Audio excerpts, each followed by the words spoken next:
I tuned in a little bit. I saw Emma talking about how, you know, Tim Pool was ridiculous. And Emma was pushing Tim on basically describing his position for once in his fucking life. And Tim Pool, of course, did not deliver on that front because he refuses to ever talk about policy. But yeah. Goat is waiting till the absolute last second to drop the student loan decision. They're going to drop that like the live hand grenade tomorrow and ditch out on summer vacation. Yeah. This is like, I mean, this is a joke, but it's actually true. Apollo, the gift of prophecy, random internet users trying to be comedic. Yeah.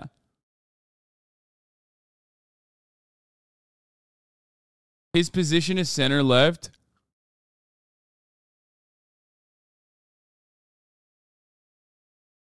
He's very clear about it. Yeah. He's center left. He's as center left as you can get, which is why he supports Donald Trump. This is what you do. I can invite you on for a real conversation, and what do? Your show's for neo-Nazis. This is why you guys don't get invited places, because you're not having real conversations. I don't really care about getting invited places. Yeah, right. So go live in your grifter echo chamber where you guys can play songs with bad audio and then say, whoopsie, grifters. Whoopsie. Why did he make that? Why did he make that noise with his mouth and throat? Center left to who? Fucking Mussolini? No. I don't even know if he could clear that. Whoopsie.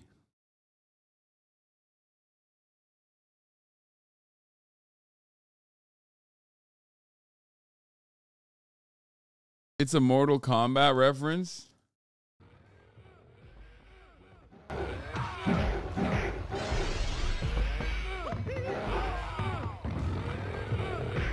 I have no idea what that is, but that's crazy.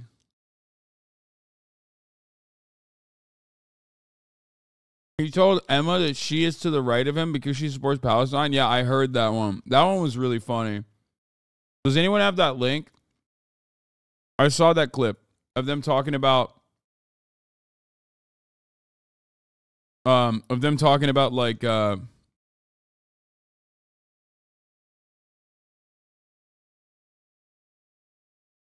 yeah, Mr. Beast's fucking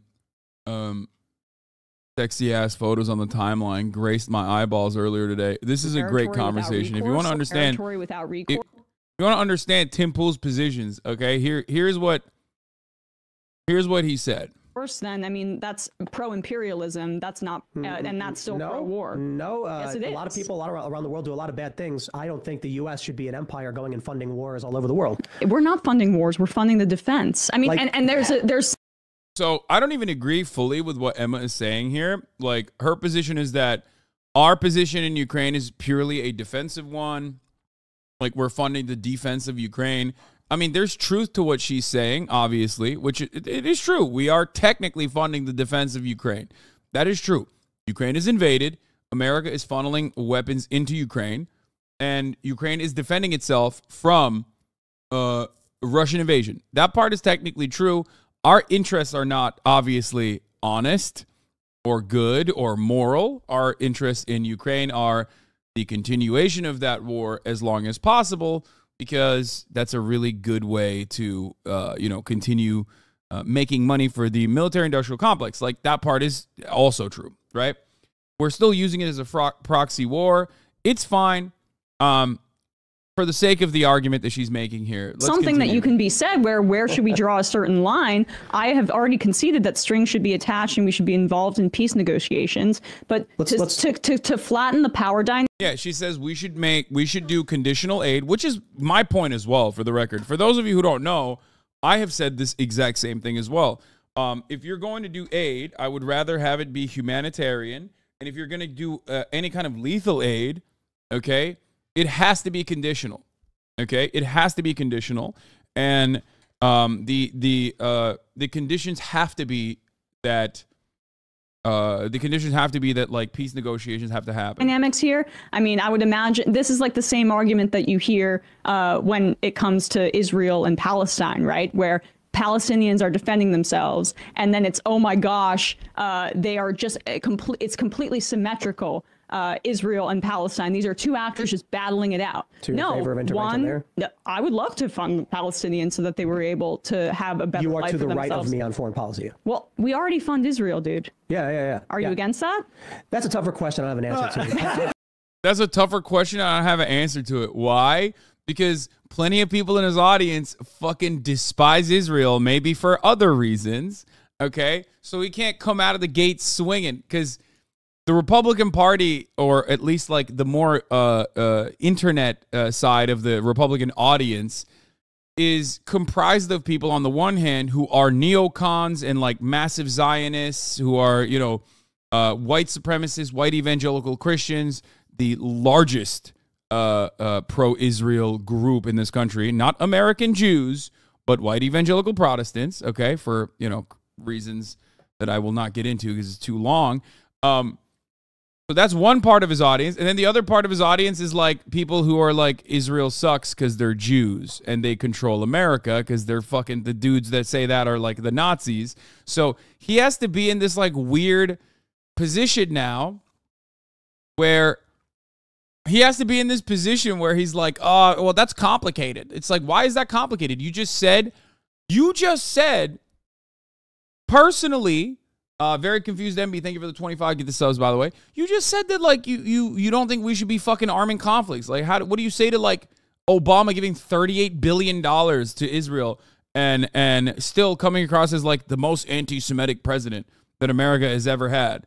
What's up with that?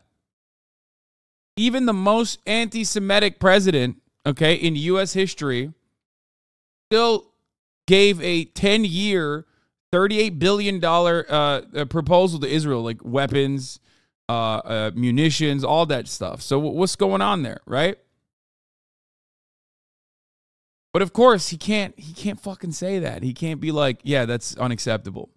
Because then he'd piss off the Republicans in the audience that are like, no, we have to wipe out the Palestinian scourge, you know, because they're Muslim, or because, you know, they want Megiddo and Armageddon. They want Jesus to come back to earth once that entire area is given to the chosen sons and daughters of God, so that the rapture can happen, and then all the good evangelical Christians can be sucked up into the fucking into space. And then, of course, everyone else, which includes the Jews that are in Israel, die in eternal damnation in hellfire because they didn't convert to evangelical Christianity. But that's we'll cross that bridge when we get there. You know what I mean? That's like their attitude. It's like at the top of the hour, there's a 3-minute ad break. We'll cross that bridge when we get there, right?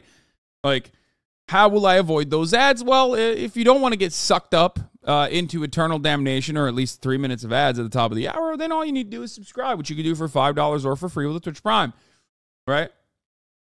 Because at the top of the hour, there's a 3-minute ad break. You can also get gifted a sub, and there's plenty of fucking gifters out there, right? Why am I even here with the 5 gifted? Flocky with the 10 gifted. Very confused MB with the 25 gifted. Like, these are all people allowing you to no longer see the ads at the top of the hour. Here's a 3-minute ad break now.